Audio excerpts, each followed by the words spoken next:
सुसंस्कृत महाराष्ट्र जरांगेला कधीही माफ करणार नाही। डीजेवर बंदी घातली मुंबई उच्च न्यायालयानं।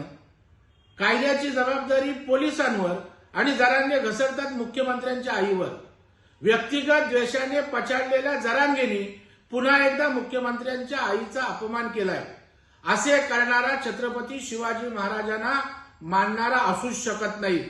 एका बाजूला पवार साहेबांचं गुणगान करायचं, कौतुक करायचं, पालख्या व्हायच्या, आणि दुसऱ्या बाजूला मुख्यमंत्र्यांना आईवरून शिव्या द्यायच्या। हे कुठलं आलं धोरण? ज्या छत्रपती शिवाजी महाराजांचं नाव घेऊन मराठा आरक्षणाची गोष्ट करतायत त्या छत्रपतींनी आपल्याला आया बहिणींची इज्जत कशी करावी, त्यांना सन्मान कसा करावा हे शिकवलं।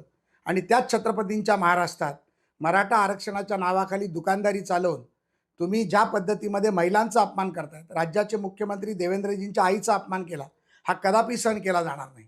तुम्हाला निवडणुका आल्या की राजकीय भांडवल फुटतं आणि आरक्षणाचं तुमची नौटंकी सुरू होते।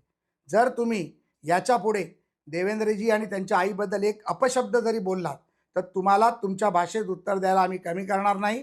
हा माझा इशारा तुम्हाला आहे।